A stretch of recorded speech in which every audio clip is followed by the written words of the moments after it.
Hi, this is Chris and this is Riding Reviews. Today we're going to be looking at the Renegade Scrambler 125cc Euro 4 motorbike.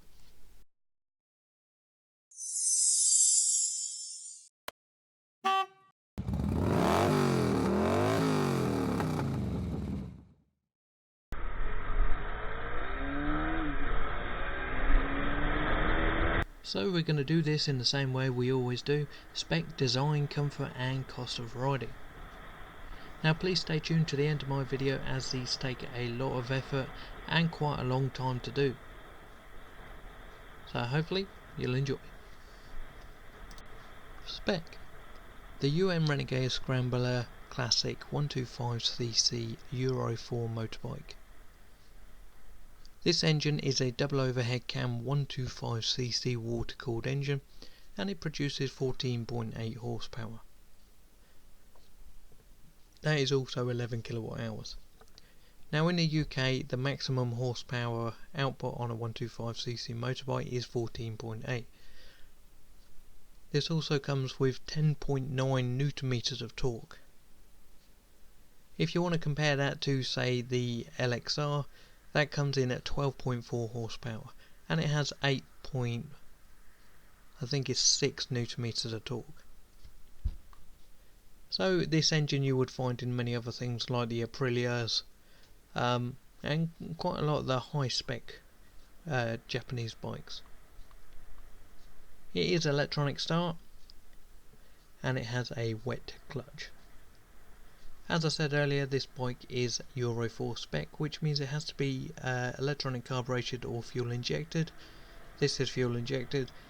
It has to have combined braking. This comes with hydraulic discs front and back, with an 18-inch wheel on the front and a 17-inch wheel on the back. And the headlights cannot be turned off, which this is. The rear has a mono shock absorber, and the front are telescopic forks. The seat height on this is average for all 125cc's and is 790mm. Lexmoto say that this bike will do 99 km an hour, which is around 60 miles an hour. I know this not to be true. I know that this bike will do 70 miles an hour. And if you did want that little bit extra speed, it has a massive sprocket on the back, so if you put on a smaller sprocket you would get a little bit more speed out of it. You would have to play around with it a little bit so that you don't lose all your torque as well.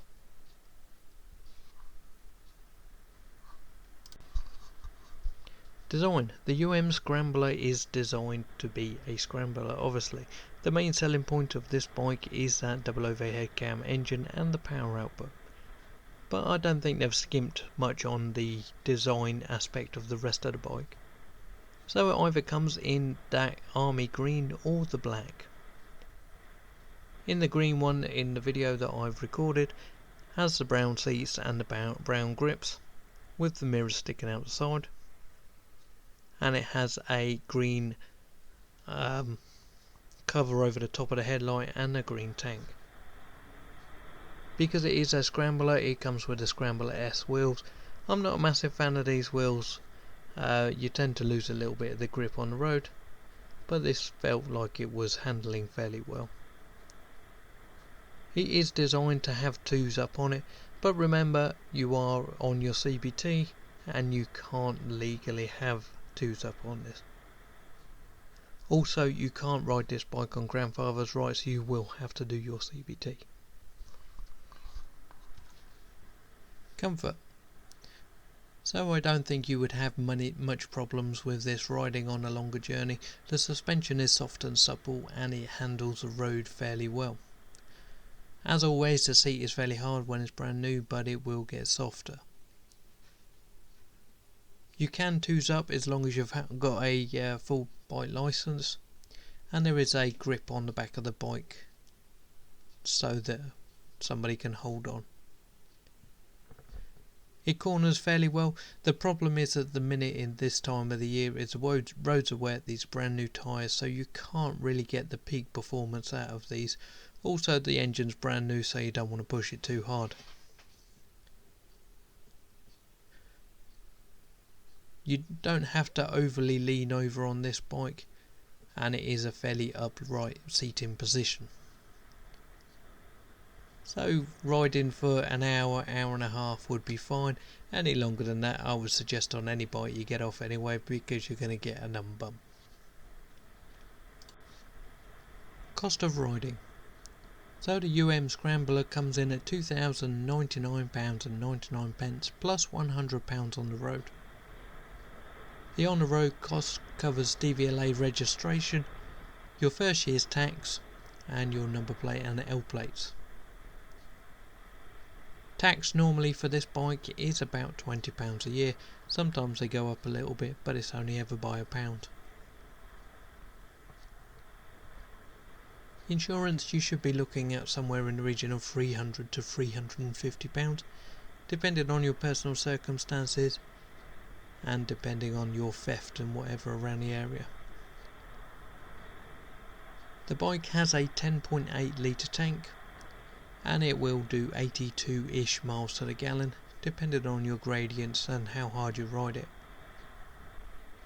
So you should be looking at 250 miles to the tank-ish. Other things to consider is obviously your servicing. If you bring this to Cheap Bikes or Us, it's about £70. It takes quite a lot of oil, and you have to replace the oil filter every time on this bike. If you do decide to go for insurance, I recommend a company called Lexmoto Insurance, and there is a link in my description. Also, there is a link on my website. So thank you for watching my video. I hope it has helped you in your journey to getting your first motorbike, or maybe a commuter. Sorry if my voice sounds a little bit muffled today. I am coming down with a cold, but I haven't had a day off in 6 years, and I don't intend to start now, so we'll just have to deal with it. So if you've liked my video, please hit that thumbs up, hit that subscribe button and the notification bell to stay updated to all my latest content, and maybe come and visit me on my website or my social media on Facebook, Twitter, Pinterest and all of the above. Other than that, as always, ride safe.